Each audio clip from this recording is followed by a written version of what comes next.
Then करते हैं तो ये खबर आपके लिए है। अगर आप अपनी गाड़ी किसी को बेचते हैं या गाड़ी किसी से खरीदते हैं तो इस खबर को ध्यान से सुनिएगा, क्योंकि आने वाले समय में अगर आप किसी को अपनी गाड़ी बेच रहे हैं, आपको ऐसा लगता है कि मैंने गाड़ी बेच दी है यानी गाड़ी ट्रांसफ़र कर दी है, अब मेरा उस गाड़ी से कोई लेना देना नहीं है, तो आप बिल्कुल गलत सोच रहे हैं।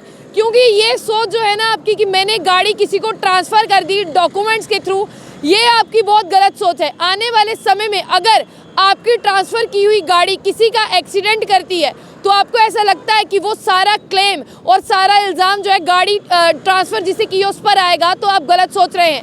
हमेशा अब आपको बता दें कि अगर आपने गाड़ी किसी को बेच भी दी, अगर वो आपकी गाड़ी से किसी का एक्सीडेंट करता है तो सारा का सारा कंपनसेशन क्लेम भी आप पर आएगा और उस व्यक्ति को जितनी भी इंजरीज हुई होंगी वो भी आपके सिर पर आ जाएंगी। इसीलिए कह रहे हैं कि अगर आप अपनी गाड़ी किसी को बेचते हैं या किसी से गाड़ी खरीदते हैं तो ये खबर आपके लिए बिल्कुल हो सकती है। और इंश्योरेंस कंपनी क्या कहती है?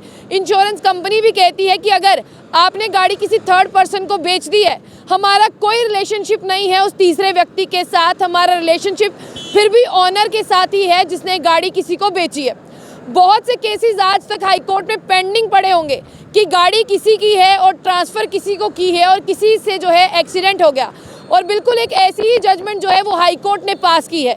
हाई कोर्ट ने एक ऐसी जजमेंट में क्या कहा है मैं आपको सबसे पहले बता दूं कि यहाँ पर हाई कोर्ट ने ऐसा कहा है कि जिसके नाम पर गाड़ी इशू हुई है और जिसे आगे गाड़ी ट्रांसफ़र की है उससे एक्सीडेंट हो जाता है और एक्सीडेंट एक महिला का हो जाता है, महिला को काफ़ी ज़्यादा इंजरीज आती हैं, लेकिन महिला को इलाज के दौरान उसकी मौत हो जाती है।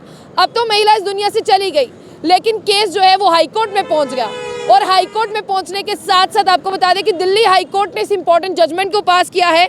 दिल्ली हाई कोर्ट ने जिस इंपॉर्टेंट जजमेंट को पास किया, इसमें जो जस्टिस है उनका नाम है नवीन चावला। जस्टिस नवीन चावला की जजमेंट आप लोगों के बहुत काम आने वाली है। ये जजमेंट ये कहती है कि अगर आपने अपनी गाड़ी किसी को ट्रांसफ़र कर दी है और उसे थर्ड पर्सन चला रहा था तो इसका कोई मतलब नहीं है कि वो क्लेम और जो इंजरीज और जो बंदा मर गया उसका सारा खामियाजा गाड़ी चलाने वाले को भुगतना पड़ेगा। ऐसा बिल्कुल नहीं है। इसका सारा खामियाजा उसे भुगतना पड़ेगा जो ऑनर है, जिसके नाम पर वो गाड़ी है, जिसने हाथों से हस्ताक्षर किए हैं कि ये गाड़ी मेरे नाम पर है।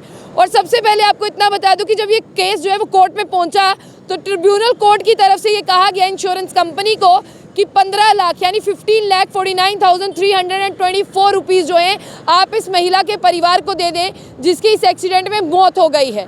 फिर आगे की कहानी चलती है। आगे की कहानी ये कहती है कि पिटिशनर यानी गाड़ी का मालिक कोर्ट में जाता है, पिटिशन देता है कि गाड़ी मैंने इसको बेच दी है, जो लड़का गाड़ी चला रहा था, और उस लड़के की एज जो है वो कम थी यानी वो एलिजिबल नहीं था गाड़ी चलाने के लिए, नाबालिग था। और आपको ये भी बता दें कि वो शख्स उसके पीछे बैठा हुआ था, यानी वो उसके पीछे बैठा हुआ था जिसने गाड़ी बेची, और जिसको बेची वो चला रहा था, वो नाबालिग था, उसके पास लाइसेंस भी नहीं था।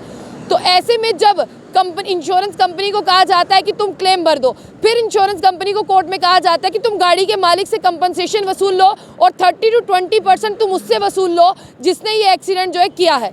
यानी गाड़ी का ऑनर जो गाड़ी का जिसने गाड़ी खरीदी थी वो कभी भी इस चीज़ से मुक्त नहीं हो सकता गाड़ी ट्रांसफ़र कर कि उसने तो गाड़ी बेच दी है और वो सारी परेशानियों से मुक्त है। ऐसा नहीं है। अगर कभी आप थर्ड पार्टी को गाड़ी ट्रांसफ़र करते हैं, अगर उससे एक्सीडेंट हो जाता है तो कंपनसेशन से लेकर इल्ज़ाम तक और अंदर FIR तक तब भी आप ही जिम्मेदार होंगे अगर आपने अपनी गाड़ी बेची होगी। तो ये ज़रूरी खबर है अगर आप गाड़ियों का लेन देन करते हैं। और दिल्ली हाई कोर्ट की एक इंपॉर्टेंट जजमेंट आई है कि इंश्योरेंस कंपनी का कोई लेना देना नहीं है थर्ड पर्सन के साथ, और ये जस्टिस नवीन चावला जो है ये उनकी इंपॉर्टेंट जजमेंट जो है वो दिल्ली हाई कोर्ट से आई है।